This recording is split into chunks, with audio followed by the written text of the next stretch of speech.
삼복더위라는 말이 완전 실감나는 8월입니다. 건강들 괜찮으신지 모르겠습니다. 뭐, 그 38선 이북 지역은 수해 피해가 좀 있다고는 소식이 들려오는 것 같고, 또 남쪽은 폭염 피해가 좀 있는 것 같고요. 그래서 다들 건강 조심하시고 하셨으면 좋겠습니다. 자, 채널 6기로 125회고요. 125회 국가 테러 행위에 대한 북한의 대응. 이게 남북이 최근에 이제 돈가모라든지 아니면 김영환 씨 사건 관련해서 좀 팽팽하게 맞서고 있는 상황인데요. 이것과 관련해서 알아보는 시간 갖도록 하겠습니다. 한반도 오늘로 가시겠습니다.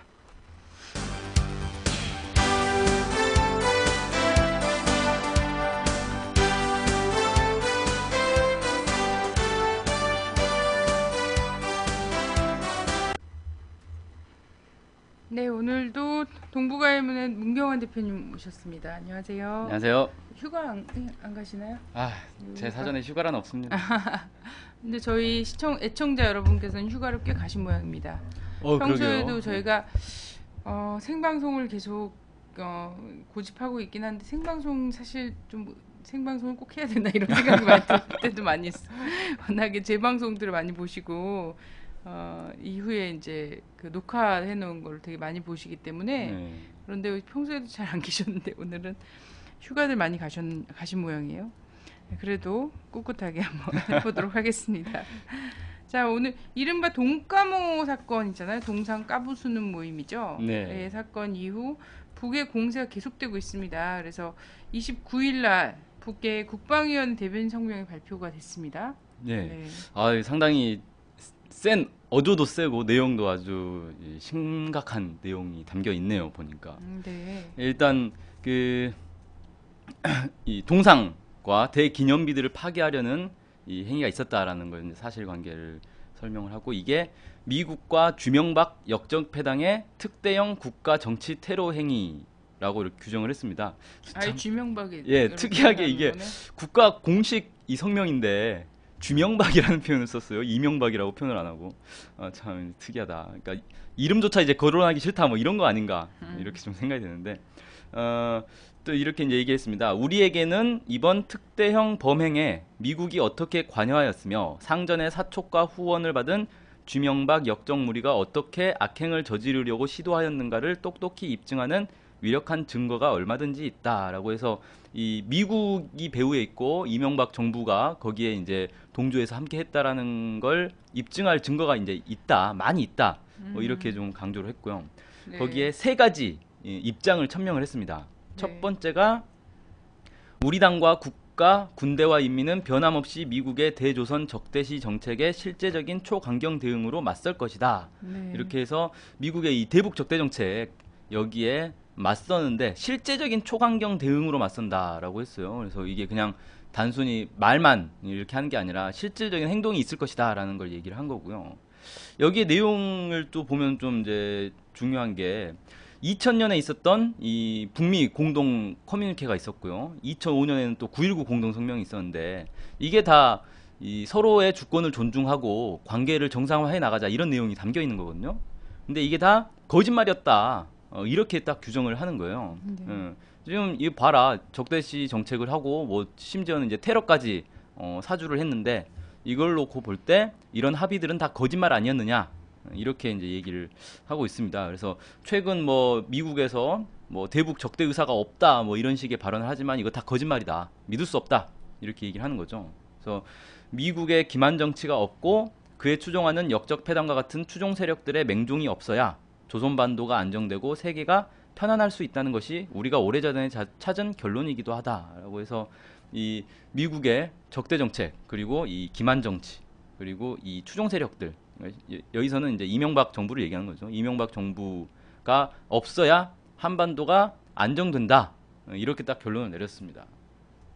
두 번째 입장은 우리 당과 국가, 군대와 인민은 공화국을 겨냥한 미국의 국가 정치 테러에 강한 물리적 대응 공세로 맞설 것이다 라고 해서, 이제 앞에서는 실제적인 초강경 대응을 하겠다라는 거고, 두 번째는 물리적 대응 공세를 하겠다, 이렇게 해서 이제 사실상 이제 같은 내용이라고 볼 수 있고, 물리적 대응이라는 건 결국 군사 행동을 얘기하는 건 아닌가 이렇게 얘기를 하고 있습니다. 그래서 이 군사 행동의 가능성, 미국을 대상으로 한 군사 행동 가능성을 이제 얘기를 한 건데 올해 4월 달에 북한이 그 특별 행동 조치를 얘기를 하면서 그 남쪽에 대한 특별 행동 조치였죠. 뭐 이명박 청와대 그다음에 뭐 이 반북 언론들 이런 거 이제 열거를 했었는데 이번에는 거기서 한 발 더 나가서 이제 미국에 대한 행동을 예고를 한 겁니다. 근데 여기서 좀 특이한 내용이 있는데 뭐냐면은 이른바 시민혁명으로 북아프리카의 여러 나라 정권이 연속 교체되고 복잡한 사태가 수습되지 못하고 있는 것도 구경은 미국의 국가 정치 테러가 판을 친 것과 관련되어 있다. 내란으로 번져지고 있는 오늘의 험악한 수리아 사태 역시 수리아 이제 시리아를 얘기하는 겁니다. 시리아 사태 역시 미국의 검은 테러의 마수가 뻗치고 있기 때문이다라고 해서 이 북아프리카와 중동에 있는 여러 이제 혼란스러운 사태들이 미국의 배후에 의해서 일어나고 있는 거다. 미국의 이 테러 때문에 일어나고 있는 것이다. 이렇게 얘기를 하고 있어요. 그래서 북에서 시리아 사태와 관련해서 이런 식의 공식 입장을 내온 거는 이번이 처음이 아닌가 뭐 이렇게 좀 생각이 되는데 어쨌든 이 북한의 이제 입장은 이번 이제 이 테러 시도가 우리 공화국을 대상으로 고안된 미국의 국가 정치 테러가 노골적인 시행 단계에 들어섰다는 것을 그대로 보여주고 있다라고 해서 그 근원을 청산하기 위한 우리 군대와 인민의 강력한 물리적 대응 공세가 따라서게 될 것이다 라고 해서 미국과 이명박 정부에 대한 어떤 이 군사행동에 들어갈 것임을 이제 선포를 한 거고요. 세 번째는 미국의 대조선 적대시 정책과 우리에 대한 비열한 국가정치 테러 음모를 선군의 위력으로 짓부셔버릴 것이다 라고 해서 다시 한번 확인하는 거죠. 이 군사력을 통해서 대응할 것이다 라는 걸 보여주고 있습니다. 우리에게도 미국의 현대적인 전쟁 수단들을 무맥하게 만들 수 있는 유명무명의 위력한 타격 수단들이 있다라고 하면서 세계는 미국의 대조선 적대시 정책이 성군 조선의 위력 앞에 어떻게 풍지박산되며 국가정치 테러의 음모가들과 전쟁 광신자들이 어떤 운명에 처하게 되는가를 똑똑히 보게 될 것이다 라고 이렇게 얘기를 하고 있습니다. 그래서 전반적으로는 미국에 대한 어떤 실질적인 군사행동에 들어갈 것임을 천명하는 그런 내용으로 되어 있다. 이렇게 결론 내릴 수 있겠습니다. 네. 29일날 국방위원회에서 성명이 발표되고 그리고 나서 이틀 뒤에는 외무성에서 또 성명이 발표가 됐습니다. 대변인 담화죠? 예, 대변인 담화가 발표됐는데 여기서는 아마 이제 국방위원회면은 군사적 측면에서 어떤 입장을 밝힌 거고 외무성 대변인 담화면 이제 외교적 측면에서 입장을 밝힌 거다. 뭐 이렇게 볼 수 있겠는데요. 여기서는 그 미국의 고위 당국자들이 꼬리를 물고 나서서 우리를 집중적으로 걸고드는 정치 도발 행위를 감행하였다. 뭐 이렇게 얘기하면서 이때 당시 그러니까 지지난주 해가지고 미국의 이제 뭐 대통령부터 해서 뭐 장관 뭐 이런 사람들이 계속해서 그 북에 대한 어떤 그러니까 북한 입장에서 북의 험담을 늘어놨다 뭐 이런 거죠. 그래서 이 북한의 핵 무기가 세계를 위협한다. 뭐 도발을 하려고 한다. 뭐 이런 식의 이제 발언들을 했다는 거예요. 그래서 이런 것에 대한 이 지적을 하면서 이 미국이 이 대북 적대 정책을 가지고 있기 때문에 그걸 합리화하기 위해서 마치 북한이 문제를 일으키고 있는 것처럼 하는 것이다. 이렇게 이제 얘기를 하고 있습니다. 그러면서 이제 이런 얘기를 했어요. 미국이 우리를 적대시한다는 것은 누구나 다 아는 사실이지만 왜 지금과 같은 때에 행정부의 당국자들이 모두 떨쳐나서서 전례 없는 반공화국 모략선전에 열을 올리고 있는가 하는 것이다. 여기에는 전 세계가 찬탄하는 절세의 위인을 높이 모신 우리나라의 밝고 창창한 미래에 대한 세상 사람들의 동경과 기대가 급격히 높아지고 있는데 당황만조한 미국의 공포심이 반영되어 있다.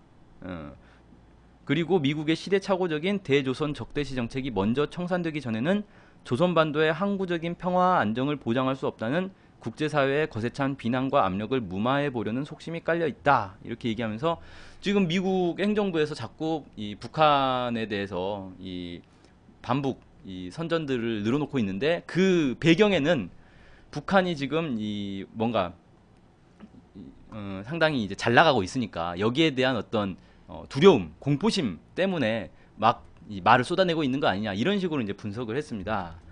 그러면서 좀 특이한 건 이러한 미국이 우리 보고 핵무기를 포기하면 잘 살 수 있는 듯이 말하는 것은 뿔을 구부린 양이 되면 잡아먹지 않겠다는 승냥이의 설교를 연상시킬 뿐이다. 재밌는 비유죠. 네. 예, 미국의 적대시 정책에는 핵 억제력 강화로 대처해 나가는 것이 우리의 확고부동한 선택이다. 라고 하면서 미국이 이런 식으로 계속해서 적대시 정책, 반북 적대 정책을 유지하면 핵 억제력 강화, 그러니까 핵무기를 더욱 강화하겠다. 이 입장을 계속 견제할 것이다라고 이제 얘기를 합니다. 그래서 네. 마지막 결론으로는 우리는 한 손에는 총대를, 다른 손에는 새세기 산업혁명의 기치를 틀어주고 미국의 적대시 정책에는 끝까지 초강경으로 맞서 나가면서 사회주의 강성국가를 반드시 일터세울 것이다. 이렇게 결론을 내리고 있습니다. 네. 같은 날 조국평화통일위원회에서도 또 발표를 했습니다. 성명. 예, 예. 조국평화통일위원회, 뭐 줄여서 보통 조평통이라고 얘기를 하는데, 네. 우리의 존엄과 제도, 인민을 감히 해치려 드는 자들은 1100배의 무자비한 징벌을 면치 못할 것이다. 라는 이제 제목으로 성명을 발표했어요. 그래서 그 박정숙 여성이라고 기자회견한, 이제 탈북했다가 다시 북으로 돌아가서 이제 기자회견한 여성이 있었고요. 그 다음에 박정숙. 박진 의원의 아, 예. 예, 그죠. 배다른 누나. 예, 누나라고 또 밝혀져가지고 국회에서 네. 밝혀져서 좀 파문이 있었는데, 네. 그리고 또 이제 그 돈가모 사건 관련한 기자회견도 있었고요. 그런 것들은 이제 얘기를 하면서, 이런 것들은 뭐냐, 이 적대 세력의 반공화국 모략과 파괴, 전복 음모가 매우 위험한 실천 단계에 들어섰다는 것을 보여주고 있다라고 하면서 이제 반복되는 거죠. 지금 이 사건들이 연이어 일어나고 있는 것들이 결국은 미국과 이명박 정부의 이 반북 어떤 이 파괴 음모, 테러 음모들이 계속 드러난 것이다. 그리고 상당히 위험한 단계에 들어섰다라는 걸 보여주는 것이다. 이렇게 이제 얘기를 합니다. 그래서 여기에 대해서 또 몇 가지 입장을 천명을 했어요. 위임에 따라 다음과 같이 엄숙히 천명한다. 이렇게 얘기하면서, 미국과 남조선 괴뢰패당은 우리 주민들에 대한 유인 납치 행위를 당장 중지하며 우리의 최고 존엄을 겨냥한 특대형 국가 정치 테러 범죄에 대해 공식 사죄하고 책임 있는 주모자들을 엄중히 처벌해야 한다. 그리고 추악한 반역자 무리인 북민전과 돈가모를 비롯한 반공화국 모략 테러 단체들을 즉시 해체하며 인간 쓰레기들을 돈으로 매수하여 범죄 행위에 내모는 비열하고 무모한 노름을 걷어치워야 한다라고 해서 이 테러 행위에 대한 이 책임, 그 사과와 책임자 처벌, 그 다음에 이 반북 단체들에 대한 해체, 반북 테러 단체 해체, 이걸 이제 요구를 했습니다. 두 번째, 우리의 정당한 요구가 실현되지 않을 경우 특대형 테러를 비롯한 반공화국 파괴 암해 음모와 우리 주민들에 대한 유인 납치 행위에 가담한 범죄자들에 대한 처단을 비롯한 상응한 조치들이 뒤따르게 될 것이다. 처단 대상에는 이번 특대형 테러 행위의 주모자인 자유북한방송 대표 김성민 놈과 김성민 놈과 이렇게 표현을 했습니다. 네. 납치와 테러 모략에 미쳐날뛰는 자유북한운동연합 대표 박상학, 전 괴뢰통일교육원 원장 조명철, 추악한 변절자 김영환도 포함될 것이라는 걸 선포한다. 이렇게 해서 4명을 구체적으로 꼽았어요. 그래서 네. 이전에 4월 달에 그 특별행동 조치할 때도 언론사를 딱 몇 개를 찝었는데, 그리고 나중에는 그 좌표까지 이제 공개를 했죠. 근데 이런 것처럼 갈수록 이제 북의 어떤 성명이나 발표 이런 것들 내용을 보면 상당히 구체적으로 어떤 사람들이 지금 문제가 되고 있는지를 구체적으로 꼽아주고 있는 이런 이제 특징들을 좀 볼 수가 있습니다. 세 번째에서는 우리는 앞으로도 우리의 최고 존엄을 감히 모독하고 우리 공화국의 주권을 침해하며 우리 주민들의 신변을 위협하는 납치, 테러, 파괴 암해 분자들과 그 조직자, 가담자들을 온 지구를 다 뒤져서라도 절대로 가만 놔두지 않을 것이다. 그에 대한 책임은 전적으로 미국과 괴뢰 보수패당이 지게 될 것이다. 이렇게 경고를 했습니다. 네. 조평통일 지목한 4명이 지금 어쨌든 대단히 특별한 관리를 받고 있겠네요. 아, 그렇죠. 네, 남쪽에서는 예, 받고 정- 있을 것 예. 같아요. 언론에도 그렇게 나오고 있습니다. 네. 김성민, 박상학, 조명철, 김영환. 네, 이쪽 분야에서는 나름 이름 난 사람들이고 예, 얼굴 자주자주 보이는 사람인데, 박상학 씨 이런 분들은 가스 총기도 막 휘두르고 이러잖아요. 예. 그죠? 그 대북 예. 전단 살포 여기에 네. 이제 주모자다 뭐 이렇게 얘기할 수 있죠. 그렇죠. 예. 어떤 인물들인지 구체적으로 좀 볼까요? 아, 그 일단은 그 김성민이라는 사람은 자유북한 방송 대표인데, 그러니까 반북 언론의 어떤 상징적인 인물이다. 그리고 상당히, 그러니까 반북 언론이 많이 있거든요. 탈북자 출신으로 이렇게 반북 언론을 운영한 사람들이 많이 있는데, 그 우후죽순 막 만들어지고 있어요. 제가 볼 땐 그게 좀 돈이 되는 것 같더라고요. 그런 거 만들면 지원금도 나오고. 지원금이 나오나 예. 보더라고요. 예. 그래서 그런 거 이제 미국에서 또 지원금 나오지 않습니까? NED나 뭐 국무부 이런 데서 돈이 나오니까 그런 것들을 이제 너도 나도 만들고 있는데 그 중에 이제 가장 좀 오래된 편이고 대표적인 방송이 바로 자유북한 방송이에요. 여기가 상당히 활동을 활발하게 하고 있고 그래서 이걸 딱 짚어서 얘기를 한 것 같습니다. 그래서 김성민 어떤 반북 언론의 상징 뭐 이렇게 해서 김성민이라는 사람이 찍혔고요. 그 다음에 이 박상아 아까 말씀드린 것처럼 이 사람은 일종의 이제 행동대장의 역할을 좀 맡고 있어요. 네. 그래서 그 임진각에서 뭐 대북 삐라 날리기 이런 거 하면은 이 사람이 항상 앞장서서 이렇게 하고 이 사람들이 이제 자기 밑에 행동대원들 데리고 활동하는 그런 사람들이어서 행동대장격으로 해서 이 사람이 이제 좀 지목됐다 이렇게 보여지고 그다음에 조명철 이 사람은 뭐 이번에 국회의원이 됐죠. 새누리당 국회의원이 됐고 뭐 탈북자 출신인데 무려 4번을 아, 예. 받았잖아요. 네. 상당히 높은 번호로 됐는데, 그러니까 결국은 정치권에서 어떤 반북 활동을 하는데 어떤 상징적인 인물, 대표적인 학벌 인물로. 위조의 그 예, 받고 있죠. 뭐 지금. 박사가 아닌데 박사였다 뭐 이렇게 음, 했다가 나중에 국정원에서 남쪽으로 치면 박사나 마찬가지다 뭐 이런 식의 해명을 또 했어요. 예, 네. 뭐 그런 이제 인물인데 어쨌든 정치권에서 가장 이제 대표적인 반북 탈북자. 인물이다. 예, 탈북자 네. 반북입니다. 이렇게 볼 수 있겠고 뭐 김영환 씨는 뭐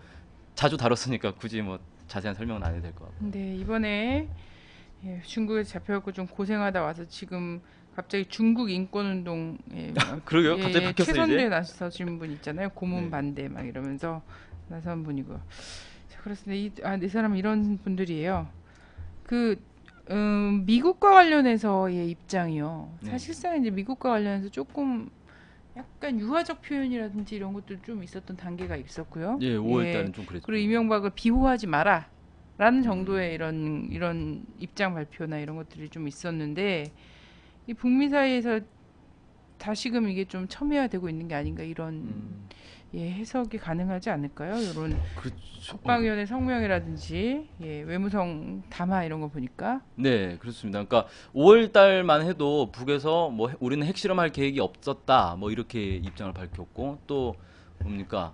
그 연평도 포격 사건과 같은 거를 준비한 게 없다. 뭐 이렇게 이제 입장을 밝혔었거든요. 그래서 네. 많은 사람들이 저게 무슨 어떤 제스처 아니냐. 대화에 나서겠다는 제스처 아니냐. 이런 식으로 좀 봤고 그랬는데 실제로는 북미 관계가 이렇게 분위기가 좋아진 적은 없어요. 그 올해 들어서서 한 번도 좋아진 적은 없고 다만 이제 정면에서 이렇게 서로 치고받고 하는 그런 모습이 없다 보니까 북미 관계가 뭔가 이렇게 정체돼 있는 거 아니냐 이런 정도의 이제 분위기들은 있었는데 실제로는 미국이 상당히 공을 들여서 이 북에 대한 어떤 체제 붕괴 활동들을 했다라는 게 지금 계속 드러나고 있는 거잖아요.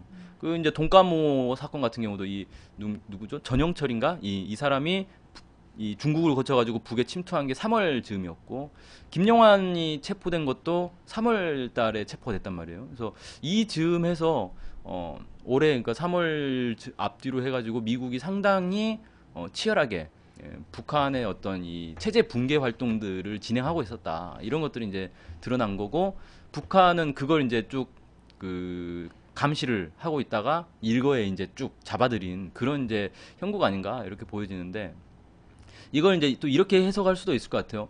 4월 달에 특별 행동 조치를 얘기를 하면서 이명박 정부의 어떤 반북 행위들 이런 것들을 응징하겠다라고 얘기를 했어요. 근데 거기에서 이제 가장 관건이 되는 건 뭐냐면은 실제 어떤 군사적 행동에 나섰을 때 미국의 입장이거든요. 미국이 어떤 식으로 대응할 것이냐. 이게 남북 사이의 어떤 군사적 충돌에 개입을 할 것이냐 말 것이냐가 상당히 이제 중요한 전면전으로 확대될 것이냐 말 것이냐에 기로에 서 있는 중요한 계기인데 이걸 이제 북에서는 애초에 뭐 동맹국이라고 해서 개입을 하면 동맹국들도 다 공격하겠다 이런 입장을 보여왔었고 북에서는 미국이 개입할 것인가 말 것인가에 대해서 면밀히 주시를 한 것 같은데 6월 달에 각종 전쟁 훈련 상당히 큰 규모로 연속해서 여러 번 걸쳐서 진행을 했고요.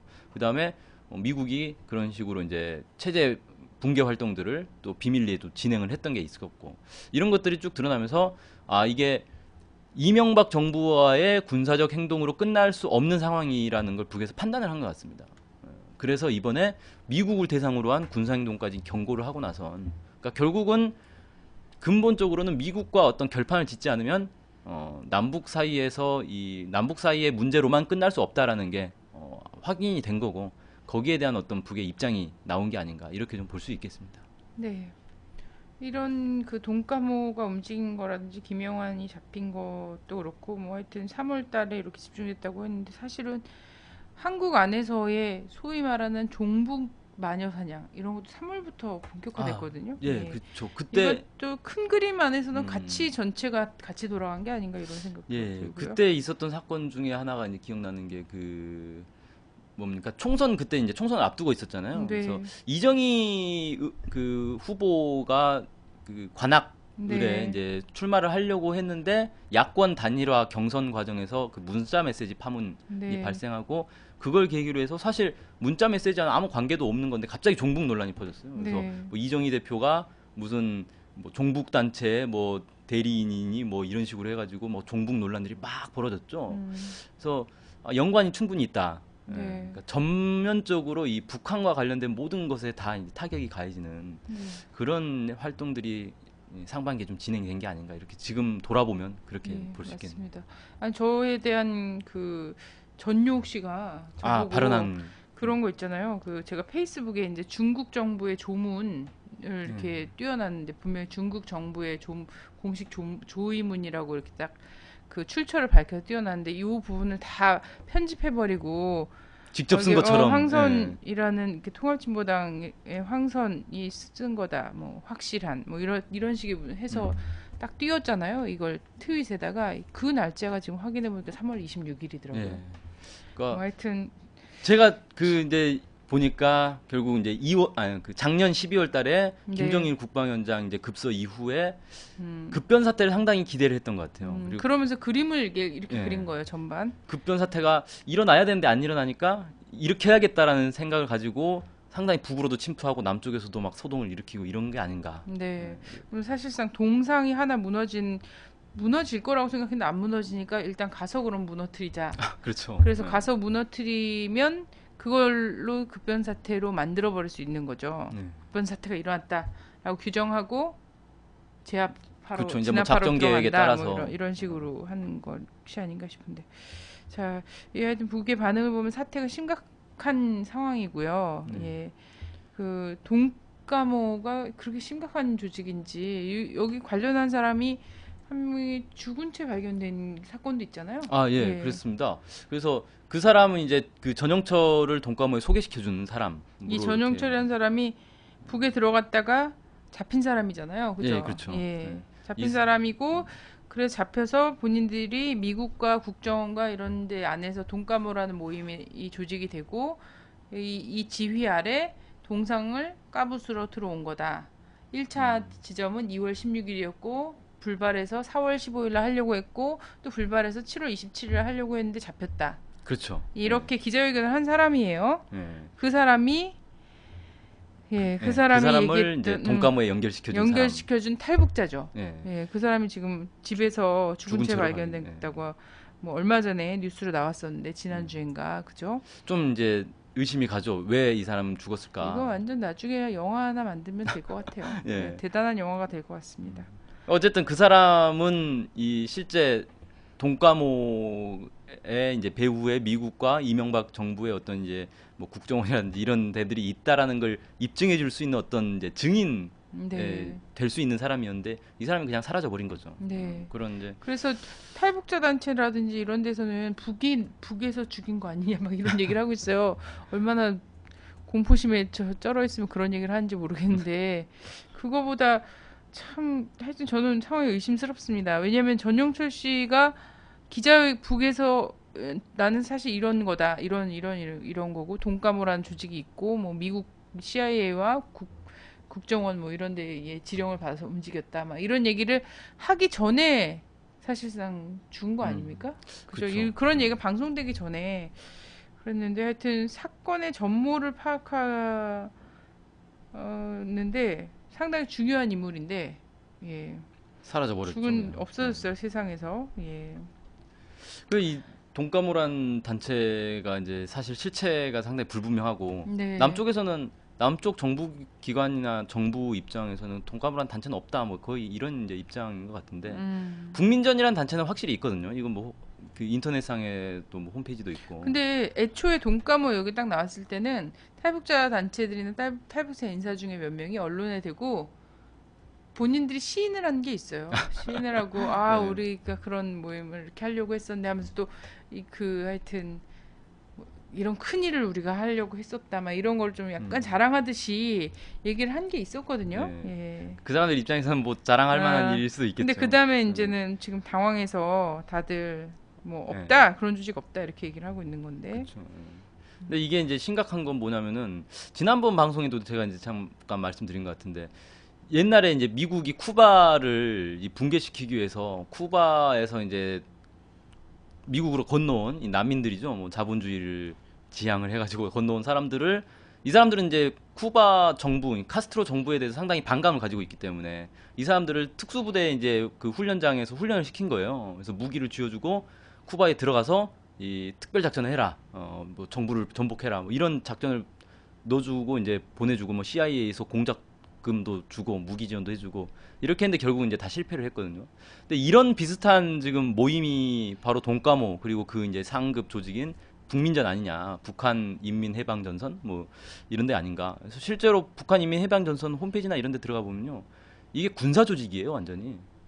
자기들 군기도 있고 뭐 아주 실제 무기만 없을 뿐이지 뭐 남쪽에서는 무기를 가질 수 없으니까 군대가 아닌 이상은 그래서 무기만 없을 뿐이지 언제든지 무기만 지어주면 바로 군대가 돼가지고 쳐들어갈 수 있는 자기들의 그 목표를 딱 정확하게 지적을 했어요.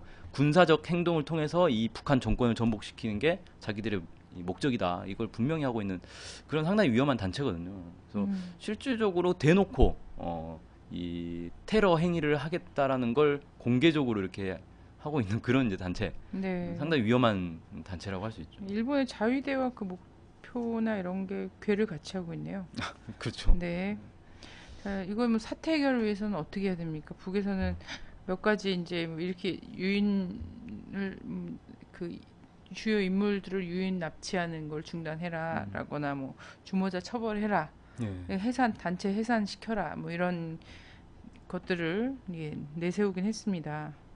그러니까 일단은 네. 남쪽에서 이 뭔가 이렇게 숨기고 적절히 이렇게 덮고 넘어가려는 지금 보면은 북에서 이런 입장 나올 때마다 뭐 통일부 관계자나 정부 관계자 하는 얘기는 북한 주장에는 뭐 신경 쓸 필요 없다 뭐 이런 식의 입장이거든요. 답변하지 않겠다. 상투적인 예. 선전선동이다. 뭐 예.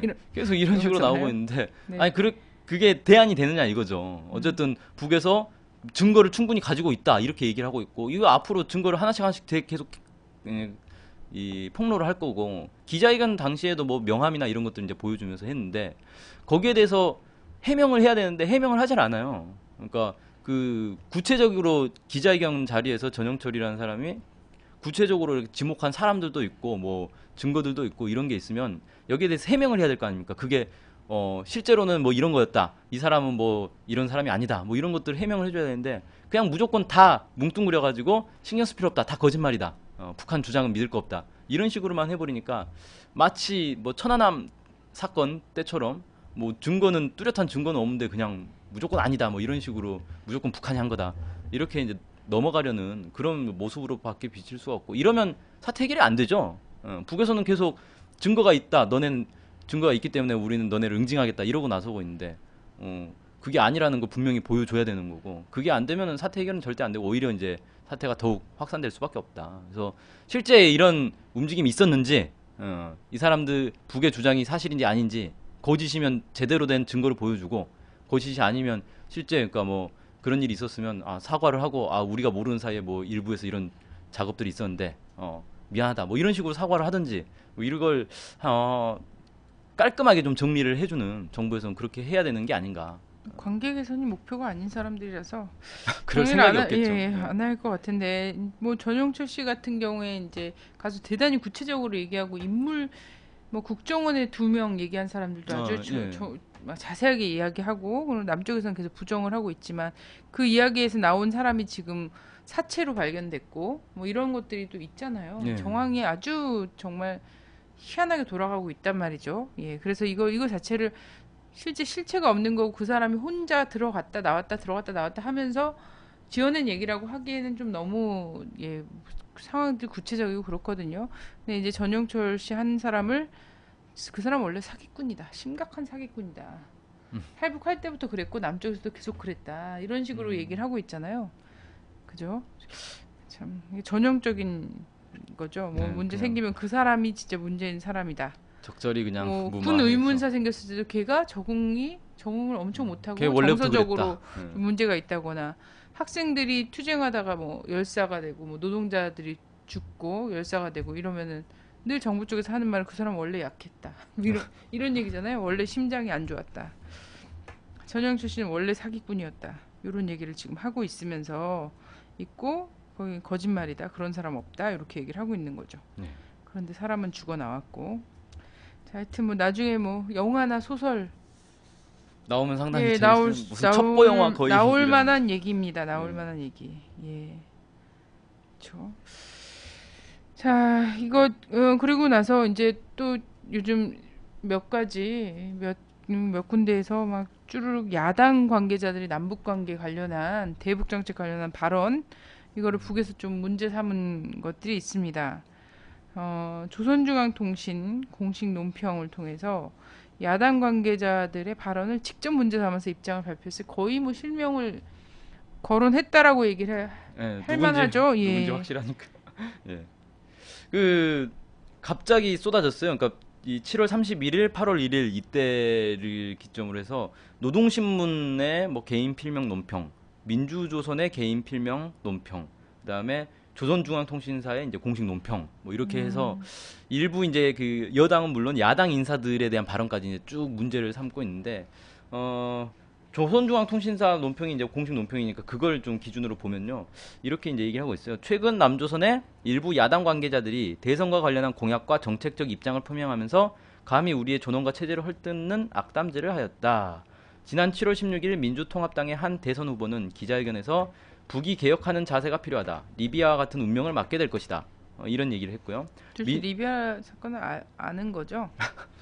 그러게요. 엄청난 말을 한 거예요, 이거는. 그다음에 이제 민주통합당의 대변인과 통합진보당의 대표도 정치의 세습이니 인권 문제니 뭐니 하면서 잡소리들을 죄쳐댔다. 뭐 이렇게 이제 얘기를 했습니다. 그래서 그 원인으로 결국은 이 종북 마녀 사냥에 이 백기투항한 거다. 이렇게 이제 흰기를 들거나 보수의 눈치를 보고 있는 것이다. 이렇게 이제 분석을 했네요. 그래서 이런 식으로 대선에서 승리를 하려고 하고 있는데 그건 이제 말이 안 되는 거고. 이렇게 얘기를 했어요. 우리는 그가 누구든 우리의 존엄과 체제를 건드리는 데 대해서는 절대로 용서치 않으며 그런 자들과는 영원히 상종하지 않을 것이다. 앞으로 누가 권력의 자리에 올라앉든 우리의 원칙적 입장은 추호도 달라지지 않을 것이다. 이렇게 얘기를 해서 결국 정권 교체가 된다고 해서 남북관계가 저절로 좋아지는 게 아니다라는 걸 얘기를 한 거죠. 네. 이런 이제 논평이 나왔습니다. 네. 참. 예. 그 뭡니까? 리비아하고 시리아 사태를 보는 북의 시각이 지난번 아까 말씀하신 데서 나오지 않았습니까? 네. 예. 그래서 그 사건을 어떻게 보고 있는가? 미국의 작전과 이런 거 속에서 와해되고 이런 걸로 보고 있는데 남쪽에 야당 지도자 대선에 출마하겠다라고 하는 사람이 리비아 꼴이 날 거다 이렇게 얘기를 한 거란 말이죠. 카다피가 어떻게 죽었는지 아는 사람일 거 아니에요. 네. 예. 이거 심각하게 정말 남북 관계에서 도발을 한 것이 돼요. 예. 그리고 전통적으로 민주당은 그래도 6.15 공동선언 14선언의 적자라고 본인들이 지금 계속해서 그렇죠. 주장해 오고 있지 않습니까? 네. 국민들은 어떻게 받아들이고 역사가 어떻게 받아들이는 거는 좀 별개로 치더라도 어쨌든 본인들이 김대중 대통령, 노무현 대통령의 그 민족 화해와 대단결 요 노선을 좀 유지하겠다라고 이야기를 하면서 이게 지금 본인들이 쏟아놓고 있는 말이 무슨 얘기를 하는지를 전혀 모른다는 거예요. 그렇죠. 참. 실제 이런 거고 그래서 더 그런 거는 뭐 좀 더 이따가 얘기를 해볼까요? 이거 하여튼 민주당 전 대표, 통합진보당 대표, 네. 예, 민주당 대변인 요런 사람들이 지금 구체적으로 언급된 사람들이에요. 네. 요즘 누구예요? 요즘 북에서는 예. 상당히 구체적으로 언급하는 걸 이제 좋아하는 예, 것 구체적으로 같아요. 언급한 사람인데 이름만 얘기 안 했다 뿐이지 뭐 다 알 음. 법한데. 그렇죠. 네, 실제로 한번 이제 조사를 실명 해보면 거론해 볼까요? 민주통합당의 이 대선 후보는 이제 손학규 후보를 얘기하는 걸로 거의 이제 보여지고요. 거의 네, 확실시되고 있고요. 민주통합당의 대변인은 이제 박용진 대변인을 얘기를 하는 것이고, 통합진보당 대표는 지금 뭐 대표 한 명뿐이죠. 강기갑 대표를 얘기하는 거죠. 네, 그래서 새 대표라고까지 표현을 한 데가 있어요. 예. 네, 그래서 뭐 이렇게 딱 세 명을 아예 이제 지목을 한 겁니다. 그래서 이 사람들이 이제 최근 들어서 북에 대해서, 그러니까 지금 종북 마녀 사냥이 딱 그런 거 아닙니까? 일부 이제 뭐 보수 언론이나 뭐 반북 그 정치인들이 그런 얘기를 하고 있죠. 뭐 북한에 대한 입장을 물어봐서 그 사람들이 어떤 대답을 하느냐에 따라서 종북인이 아닌지 가려낼 수 있다.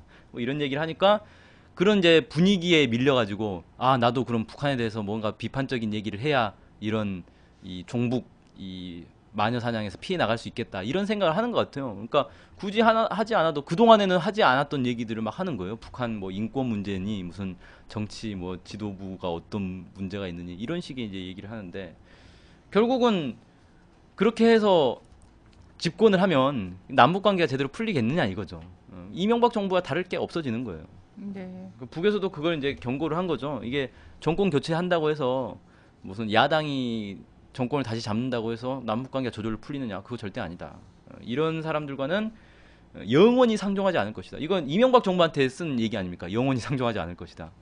그거 뭐 정권 바뀐다고 해서 달라질 건 없다. 이걸 얘기를 한 거죠. 네. 하여튼 민주당은 6.15 14와 관련해서 본인 정당이 이것의 적자로서 그걸 이행할 생각이 있는지, 그죠? 뭐 이런 것들에 대해서 좀 분명히 할 필요가 있고요. 특히나 대변인이라든지 대표 뭐 그 대선 주자라고 한다면 그 사람들의 말하는 것과 관련해서도 좀 당의 이런 것과 위상과 이런 거에 맞게 좀 해야지 되지 않나. 그리고 이명박 박근혜의 대북 정책하고는 좀 차이가 나야 되잖아요. 그렇죠. 대북관과 차이가 나야 된다라는 거고, 더 뭐 가슴 아픈 건 통합진보당이죠. 통합진보당 같은 경우에는 조봉암 선생님 진보당 그 이래 50년대죠. 50년대 진보당 이래 진보를 표방하는 사람들, 어, 그 사람들이 만들었던 정당에서는 뭐 나올 수가 없는 수준의 이제 대북 정책, 대북관 이런 것들이 나온 거예요. 왜 언제나 가장 앞서가는 대북 정책이나 이런 것들을 기본하고 있잖아요. 그렇죠. 예. 그래왔죠, 예. 지금까지는. 그래서 그게 시대에 따라서 간첩으로 몰려서 사형을 당할지언정 그런 것들이 계속 진리로 확인되는 과정들을 밟아온 것이 진보당이었고, 특히나 민주노동당 시절에는 그 많은 당들 중에서 유일하게 정당 교류라는 걸 했던 정당이란 말이죠. 남북 정당 교류. 그래서 각 그 남과 북의 정치인들이 서로 각 당에 뭐 축하할 일, 축사를 보낸다거나, 우리가 그 민주노동당 대표단들이 정말 어려운 정세 속에서도 평양을 방문해서 뭐 이러한 남북 그 교류의 물꼬를 계속 이어간다거나 이런 것들을 했단 말이죠. 그랬던 당의 그 전통과 이런 것들을 이어가는 사람들이 나와서 보수 설마 그렇게 얘기한다고 통합진보당 표를 주겠어요? 6.15 14를 지지하지 않는 사람들이, 남북 대결 그리고 안보 논리 이런 거에 꽁꽁 이렇게 묶여 있는 사람들이 강기갑 대표가 나와갖고 앞으로는 비판하겠습니다 뭐 이런 식으로 얘기하고 뭐 인권에 문제 있습니다 이렇게 얘기한다고 해서 통합진보당에 표 주겠냐고요. 절대 안 강기갑 주죠. 예. 대표 다음번에 뭐 국회의원 나온다고 해서 거기다 또 표 주겠어요? 이렇게 얘기한다고? 그러니까 절대 이제 자기 기반이 무엇인지, 우리 당이 무엇을 지켜야지 의미가 있는지 이런 것들을 잘 봐야 되는 것 같아요. 하여튼 너무나 슬픈 뉴스였어요. 예, 예. 안타깝습니다. 네. 네. 하여튼 이 논평이 뭐 말씀을 하셨습니다만, 예, 어떤 의미를 갖고 있다고 보는지. 일단 지금 이제 남쪽의 종북 이 마녀 사냥이 너무 심각하다 보니까 사회 전반적으로 북에 대한 이 부정적인 그런 이제 인식들이 막 형성이 되고 있고, 특히 정치권 내에서, 야당 정치권 내에서 이 반북적인 그런 이제 이 연북 통일을 주장하기보다는 반북 성향의 그런 이제 발언들을 해야만 살아남을 수 있는 그런 분위기가 이제 막 만들어지고 있단 말입니다. 근데 이런 것들이 결국은 실제 대선에서 뭐 정권 교체가 되더라도 남북 관계를 발전시키는 데는 전혀 도움이 되지 않고 있는 그런 상황이다. 그래서 이런 좀 이 상황을 빨리 이 되돌려 놓지 않으면 실제 남북 관계가 대선 이후에 내년에 새로운 정권이 들어서더라도 남북 관계를 발전시키는 데는 상당히 장애가 되지 않겠는가 이렇게 좀 판단한 것 같고요. 특히 인상적인 거는 통합진보당까지 언급이 됐다는 거예요. 그러니까 그 동안에는 그래도 통합진보당이 나름 이 어떤 원칙적인 입장을 가지고 남북 관계라든지 민족 자주 문제에 있어서는 상당히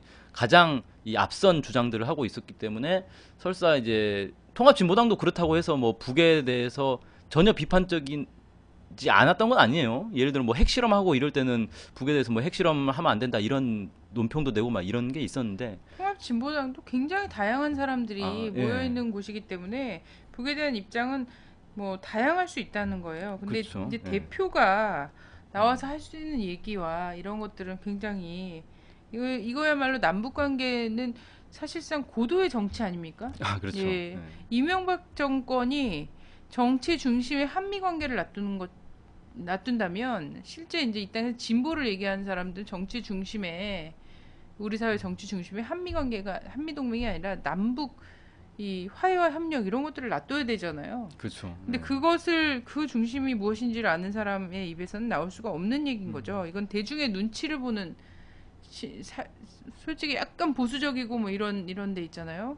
지금 최근에 이제 뭐 사상 검증하자고 달려든 사람들의 눈치를 본 속에서 나온 발언이라는 거죠. 예. 그러니까 어쨌든 그 통합진보당에서 그런 이제 뭐 예를 들어 뭐 핵실험을 했을 때 뭐 핵실험에 대한 논평이라든지 이런 게 있었어도 북에서는 거기에 대해서 뭐 언급한 적이 없거든요. 통합진보당에 대해서 뭐 왜 우리에 대해서 그런 식으로 얘기하느냐 이런 식으로 언급한 적이 없어요. 근데 이번에 유감이다 얘기했더니 그 유감이 음, 유감입니다. 이렇게 얘기하면서도 대화를 계속해 나갈 예. 수 있는 그런 그렇죠. 사이였단 예. 말이죠. 공식적으로 뭐 네. 얘기한 적은 한 번도 없었어요, 북에서. 근데 이번에 이제 처음으로 이렇게 얘기를 했다는 건 뭐냐면 통합진보당이라 할지라도 북에 대해서 이런 특히 이제 북한의 어떤 체제 문제에 대해서 이렇게 부정적으로 다가서면 그거는 우리도 인정할 수 없다라는 걸 분명히 좀 보여준 것 아닌가. 그래서 어, 앞으로 뭐 대선에서 어떤 정권이 들어선다 하더라도 북한의 체제를 인정하고 북한 지도부를 인정하는 그런 정권이 들어섰을 때 남북 대화도 가능한 것이지 체제를 부정하고 북한 지도부를 인정하지 않는 그런 정권이 들어서면 남북 대화도 없다. 우리 미래는 없다. 뭐 이런 걸 좀 분명히 보여준 그런 논평이다. 이렇게 볼 수 있겠습니다. 네.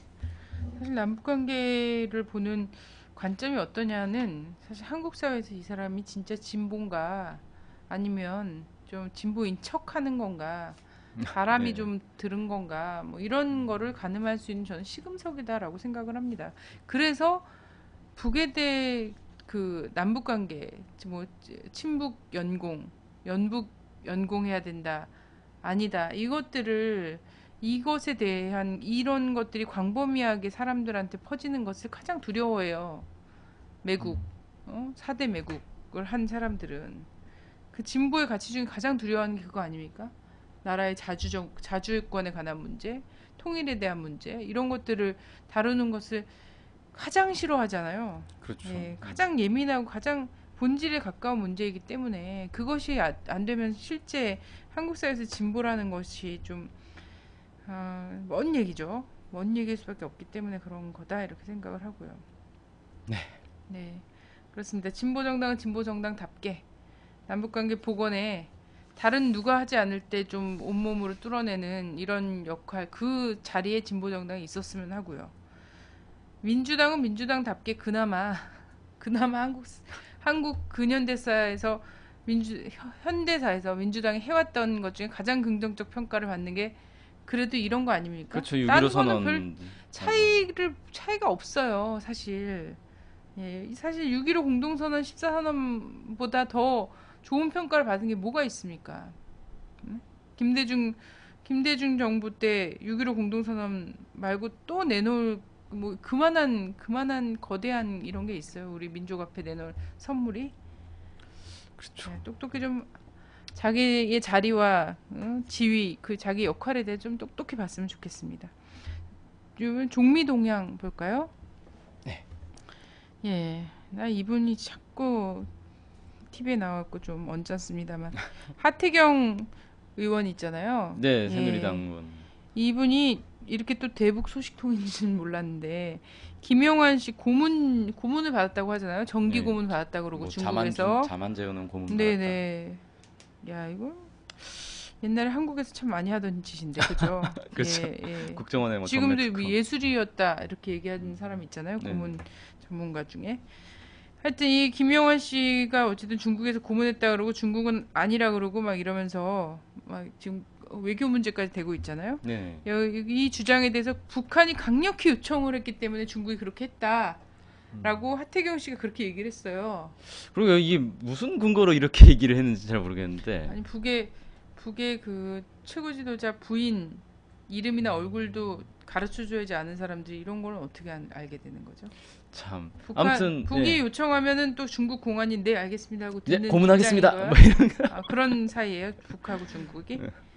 그러니까 그 뭐야 평화방송 라디오에 출연을 해가지고 그런 얘기를 했어요. 심각한 정기 고문까지 외국인들을 상대로 한 것 치고는 강도가 좀 세다. 북한의 강력한 요청이 있지 않았을까 추정하고 있다. 아 이렇게 추정한다. 예, 음, 추정하고 있다 그러는데 아니 뭐 아무런 근거도 없이 느닷없이 북한이 요청해서 정기 고문한 걸로 생각한다. 그러니까 중국은 원래 정기 고문 같은 걸 안 하는 그런 나라인데 북한이 하도 요구를 하니까 그냥 정기 고문을 좀 해본 거다. 뭐 이런 얘기 아니에요? 아 이거는 원래 안 하는 나라인데 미국이 요청하니까 사람을 죽이거나 아니면 고문하는 그런 나라에서는 나올 수 있는 상상력이에요. 추정. 그러게 예, 예. 참 대단하죠? 아니 그러면은 북의 말을 중국이 엄청 잘 듣는 거네요. 그러게요. 음. 어쩌다 주종 관계로 됐는지는 잘 모르겠고. 네. 그러니까 사실 원래 인권 문제를 그렇고 음, 외국인에게 고문하지 않는 중국이 북이 요청하니까 정기 고문을 했다. 좀 북이 요청을 했으면 사형을 요청했을 것 같은데 아니 차라리. 뭐 사형보다는 어, 신병 인도를 요구를 했을 가능성이 전 높을 것 같아요. 그렇죠. 예. 그러니까 만약에 요청을 해서 그것이 이루어진다면 더한 것도 요청할 수 있는데 고문을 뭐하러 요청을 해요? 그러니까 이게 어, 자칫하면 중국 입장에선 되게 곤란한 게 고문했다라는 게 딱 뭐 밝혀져 버리면 상당히 타격을 입는 거 아닙니까? 중국 입장에서 뭐 네. 안 그래도 미국한테 맨날 인권 문제로 시달리고 있는데 예. 외국인에게 정기 고문을 했다 이런 게 밝혀져 버리면 중국 입장에서 곤란하기 때문에 사실은 북한이 요청을 한다고 해서 해줄 중국도 아니고 아니 그러면 중국의 위상은 더 쪽팔리는 거예요. 아 그렇죠 바보들 그냥 고문 국가라는 것도 그렇지만 자기들이 할 생각은 없었는데 북이 요청해서 어쩔 수 없이 고문을 했다라는 거는 북의 위상과 중국은 완전히 국제 무대에서 굉장히 웃긴 나라가 돼버리는 거거든요. 이게 그렇죠. 타태경 씨가 그런 나라로 지금 중국을 만들었어요. 네. 예, 아, 만들었어요. 어, 무슨 뭐 생각을 지금 하고 이런 얘기를 하는 건지 네, 예. 중국 정부가 어떻게 대응하는지 좀 궁금하네요. 네. 자, 김영환 씨가 어쨌든 자기가 고문당했다라고 주장을 하는데 이게 사실일까? 글쎄요 뭐 사실인지 네. 아닌지는 뭐 지금 와서 이걸 확인할 방법은 거의 없다고 봅니다. 왜냐면은 뭐 이제 몸에 어떤 이제 뭐 의사가 진단을 해보고 뭐 이런 걸 할 수는 있는데 이게 직접적 증거는 또 안 되거든요. 네. 직접적 증거는 안 되는 거고 실제로 그럼 이제 중국 공항 그 구금돼 있던 곳에 가가지고 뭐 수사 받았던 곳에 가가지고 확인을 해야 되는데 중국에서 그걸 공개해줄 이유가 없잖아요. 뭐 남의 쉽게 말해서 뭐 중국이나 일본 사람들이 와가지고 한국 수사기관들은 어떻게 수사하는지 한번 검증해 봅시다 이러면 보여주겠습니까? 뭐 국정원 열어주겠어요? 아, 절대 안 열어준다는 거죠. 그래서 이거 확인할 방법은 일단 없는 거고. 그러니까 외교적인 문제로밖에 될 수가 없는데 저는 오히려 이제 좀 특이한 게 두 가지를 좀 짚어보고 싶은 게 아, 이 김영환이라는 사람은 참 불쌍한 게 여기서 고문당하고 저기서 고문당하고 고문 전담 뭐 고문만 계속 받고 다니는데 이 사람이 그 한국에서 두 번 구속이 되지 않았습니까? 국정원에. 그래서 97년도 이때 한 번 구속됐었고 안기부죠, 안기부. 예, 그 이전에 80 몇 년인가 그 한참 이제 그 학생운동 할 때 그때도 구속됐었거든요. 근데 두 번 다 자기가 고문을 당했다고 주장을 해왔어요. 안기부에서 그때 이제 80 몇 년도에가 안기부고 97년이면 안기부죠. 국정원으로 바뀌었을 아니, 이름이 바뀌었을 때 아닌가요? 제가 안기부 갔었거든요. 아 그때가 2000년 이후에 국정원으로 바뀌었죠. 아 그렇군요. 예, 예. 예. 그래서 그때 이제 뭐 안기부에 자기가 고문을 당했다 두 번 다 주장을 했는데 뭐 안기부에서는 그냥 다 묵살했죠. 우리가 무슨 고문을 하냐 이런 식으로. 그래서 거기에 대해서는 아무런 뭐 해명된 게 없어요. 그때 실제 이 김영환 씨가 안기부에서 고문을 받았는지 안 받았는지에 대해서는 뭐 해명된 게 없는데 거기에 대해서 국정원은 어떻게 생각하는지 예, 그게 참 궁금하고 또 하나는 애초에 이 고문 얘기가 나오긴 나왔었거든요. 그 출소해가지고 한국으로 추방되기 전에. 네. 근데 외교부에서 이걸 그냥 덮어뒀어요. 네. 그러니까 외교부가 왜 덮어뒀는지 는 모르겠는데 아마 중국하고의 외교 마찰 뭐 이런 게 이제 신경 쓰이니까 아마 덮어둔 게 아닌가 생각되는데 그때는 문제를 안 삼았는데 김영환 씨가 들어와가지고 기자회견 해가지고 다 폭로를 해버렸단 말이에요. 그러니까 네. 애초에 이제 외교부나 뭐 국정원도 어차피 이제 같은 입장이었을 테고 뭐 고문 뭐 받았어도 얘기하지 마라 그런 얘기 하지 말아라 이런 식으로 아마 얘기를 했을 것 같은데 네. 이걸 그냥 폭로를 했는데 그렇게 되면 이제 어떻게 되는 거냐면 김영환이 국정원의 어떤 지휘를 받아가지고 어떤 공작 활동을 했다면 국정원의 명령을 따라야 될 거 아니에요. 네. 근데 그런 거 없이 그냥 나 정규문 방했다 중국 너네 문제 있다 이런 식으로 얘기를 했다는 건 국정원보다 더 높은 윗선의 어떤 지위를 받는 사람 아니냐 이 사람은 그걸 받아서 이 반북 활동 공작 활동을 했던 거 아니냐 그러면 거기가 어디겠습니까 국정원보다 한 급 높으면 미국밖에 없는 거죠. 그래서 이 사람은 미국의 직접 지휘를 받아가지고 어떤 활동을 해온 게 아닌가 뭐 이렇게 좀 생각이 되고 그러면 미국은 왜 이걸 공개를 하라고 했을까라고 생각을 해보면 중국을 지금 이 문제에 끌어들일 생각이 있는 거 아니냐. 최근에도 미국에서 그런 얘기했어요. 그 북한 문제와 관련해서 중국이 더 협조를 해줘야 한다. 이런 이제 발언들을 했는데 중국은 어쨌든 북한하고의 이 동맹 관계가 튼튼하기 때문에 중간에 이제 샌드위치처럼 끼는 거죠. 이런 게 이제 중국 입장에서 상당히 이제 불편한 입장이 되는 거고 어떻게든 미국은 중국을 자기 쪽으로 끌어들여서 같이 반북의 노선에 들어오도록 막 압박을 가하고 있는 거고 뭐 이런 좀 모습이 아닌가 뭐 이렇게 좀 생각이 됩니다. 네. 자, 하여튼 그렇습니다. 저는 뭐 그러니까 어떤 필요에 의해서 고문 주장을 하고 있는 건 사실이고요. 예.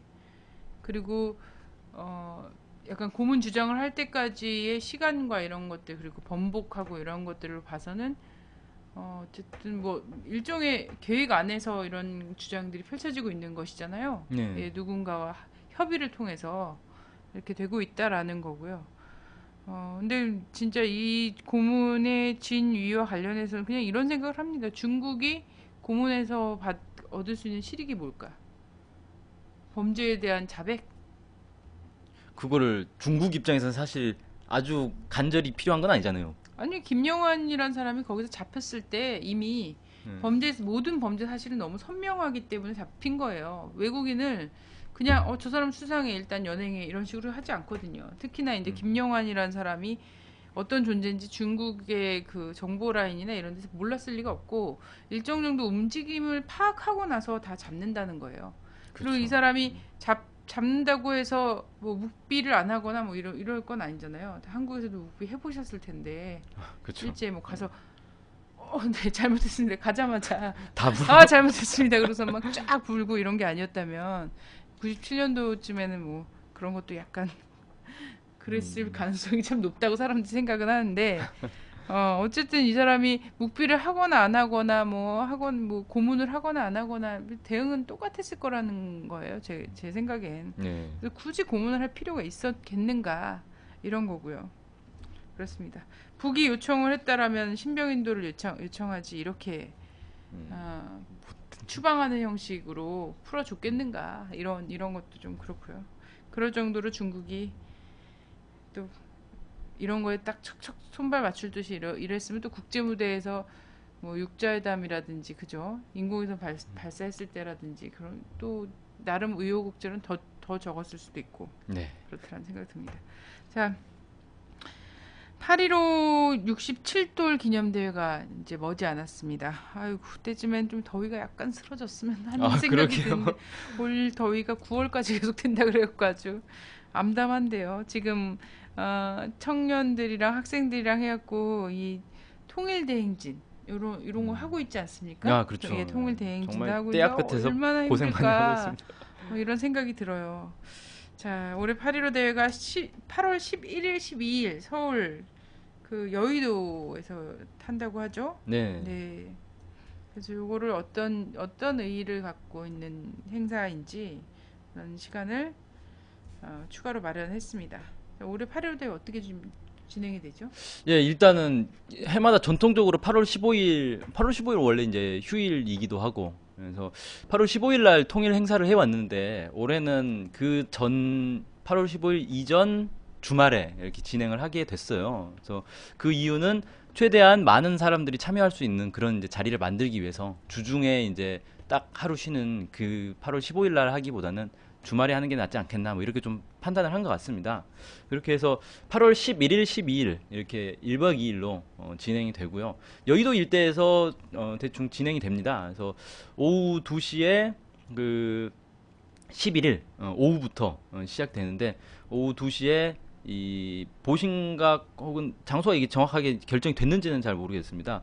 그 보신각 또는 용산기지에서 한일 군사협정 저지 한미일 동맹 반대 집회를 좀 계획하고 있고, 그다음에 5시 30분에 노동자 통일 골든벨이라고 해서 이 노동자들을 대상으로 해서 뭐 통일 퀴즈 대회 같은 걸 좀 준비를 하고 있나 봅니다. 그다음에 7시에 이제 부문 행사들이 좀 진행이 되고 9시에 공식 행사가 이제 이 통일 대회가 시작이 됩니다.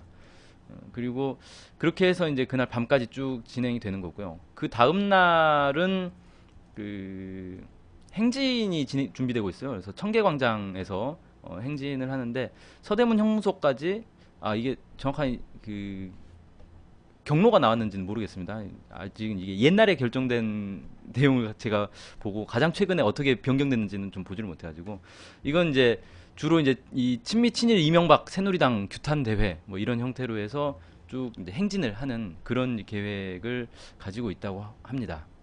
그 다음에 이게 끝나면 점심 때 11시쯤 모여서 이제 본대회를 진행을 하는데 광복 67주년 한일 군사협정 저지 남북 공동선언 이행 평화통일 범국민 대회가 청계광장에서 진행되는 걸로 이렇게 나와 있습니다. 네. 자, 11일, 12일 이번 대회 기치와 구호 이런 게 좀 정리가 돼 있을까요? 예, 일단 세 가지 그 내용으로 기본 이제 기조가 정해졌는데 첫 번째가 이제 색깔론 중단 과거사 청산 해서 이건 이제 주로 이제 국내 어떤 이슈 중에서 이 자주 통일과 관련된 이슈가 이제 좀 꼽힌 거다 이렇게 볼 수 있겠고, 두 번째가 남북 관계 개선 한반도 평화 실현, 세 번째가 한미일 동맹 반대 동북아 평화 협력 이렇게 해서 좀 기조만 보면 약간 좀 추상적인데 10대 요구안이 또 있습니다. 그래서 10대 요구안을 보면 좀 구체적인 과제들이 나오는데요. 첫 번째가 공안 탄압 색깔 공세 중단, 두 번째가 남북 공동선언 이행하고 대북 적대 정책 폐기, 세 번째가 오이사 조치 해제하고 대북 쌀 지원 및 금강산 관광 재개, 네 번째 제주 해군기지 건설 백지화, 다섯 번째 한미일 군사동맹 반대 한일 군사협정 폐기, 여섯 번째가 MD 중단 졸속적 무기 구매 중단, 일곱 번째 천안함 진상 규명,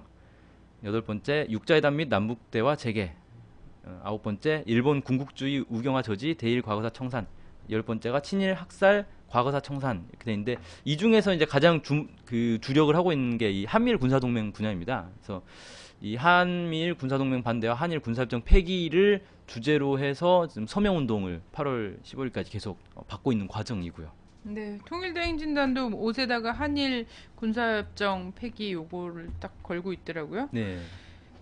그렇습니다. 참 이게 광복된 지가 언젠데 아직까지도 과거사 청산 이런 얘기를 하고 일본하고 뭐 친일 과거사 청산하고 일본한테 사과하라는 얘기를 아직까지도 하고 있어야 되며 국민들은 아직까지 이 얘기를 하고 있는데 나라는 또 뒤로 몰래 군사협정을 맺고 있고 뭐 이런 참 안타까운 때예요. 예. 2012년 8.15 대회가 갖는 특별한 의미 뭐 이런 것들이 있을 것 같은데요. 예, 일단 저는 한 세 가지 정도 꼽아볼 수 있을 것 같은데 첫 번째는 지금 이제 한반도 정세에서 아까 쭉 살펴본 것처럼 군사적 긴장이 여전히 상당히 높고 특히 이 어떤 반북 테러 행위 이런 것들이 적발이 되면서 북한이 상당히 격앙돼 있는 상태인 거고, 거기에 미국은 지금 8월 하반기에 또 그 을지 프리덤 가디언 훈련 또 예정하고 있고요.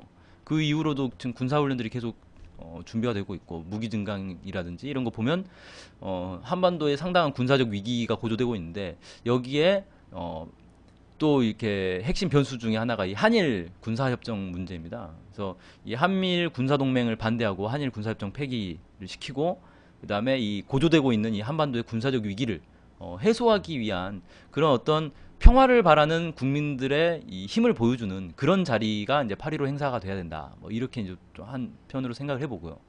두 번째로는 지금 당면에서 종북 마녀 사냥 이런 것들이 막 벌어지고 있고 여기에 이 통일 운동, 진보 운동에 대한 탄압들이 엄청나게 지금 가해지고 있고 또 내부적으로도 이 문제가 해결이 되지 않고 계속해서 갈등과 분열의 씨앗이 지금 남아 있는 그런 이제 상황인데 이런 이제 어떤 중요한 대의를 위한 그런 행사에 결집을 함으로써 진보 진영, 평화 통일 운동 진영의 어떤 분열과 갈등을 이게 치유할 수 있는 그런 이제 자리로서 단결을 과시하는 그런 자리로서 좀 자리를 해야 되지 않겠는가 생각되고 마지막으로는 올해 또 가장 중요한 대선이 남아 있습니다. 대선이 지금 사실 4개월밖에 안 남았어요. 그래서 대선에서 이 평화를 지향하고 통일을 지향하는 그런 정치 세력이 대선에서 승리할 수 있도록 힘을 좀 과시해야 된다. 근데 지금 아까도 말씀드린 것처럼 종북 마녀 사냥이 계속되다 보니까 야권 이 대선 유력 주자들이 자꾸 저 종북 이런 말 들으면 곤란한데라고 하면서 북에 대한 비판적인 입장, 특히 북한의 체제나 지도부 문제를 거론을 하면서 비판적인 입장들을 보이고 있는데 이런 식으로 우리가 수세적으로 몰려가지고는 절대 정권 교체를 할 수도 없고 정권 교체를 할 수 없는 뿐만 아니라 남북 관계를 절대 발전시킬 수 없고 한반도 통일을 가져올 수 없다. 그래서 그런데 이 수구 세력들의 어떤 이 여론몰이에 놀아날 게 아니라 국민들의 힘으로 통일 이번 이 대선을 6.15 14를 다시 이행하고 통일을 실현하는 그런 대선으로 만들기 위한 그런 힘을 과시하는 그런 자리가 돼야 되지 않겠는가. 저는 이렇게 좀 정리를 해보고 싶습니다. 네. 이 대회 참가하시고 싶은 분들은 어디 뭐 연락하나요? 아니면 가면 되나요? 일단은 그냥 가야 될 것 같습니다. 네. 그 대체로는 11일 오후에 여의도 일대라고 좀 돼 있는데 정확하게 장소가 여의도 물빛공원이고요. 물빛공원으로 예. 정리가 됐습니까? 네. 예. 여의도 물빛공원에서 전체 뭐 부문 행사라든지 이런 것들은 쭉 진행이 되고 물론 그 전에 이제 용산이라든지 이런 데서의 그 한일 군사협정이나 집회 같은 것도 있고. 삼각 동맹을 규탄한 집회 같은 것들이 진행이 되겠지만 전국에 다 모여서 하는 것은 이제 11일 밤 9시 9시에 하는 결의 대회가 총 집중하는 것으로 되겠고 그 다음에 이제 뭐 통일 무도회라든가 통일 노래라든지 이런 거 갖고서 율동하고 계속 이렇게 문예 공연하는 거죠. 네. 이런 것들도 같이 보시면 좋을 것 같습니다. 그런 기운을 같이 느끼고 이러면 좋을 것 같습니다. 9시 물빛공원. 네네 여의도 물빛공원. 예. 것 같습니다. 자 오늘 채널 615를 그 125회씩이나 됐는데요.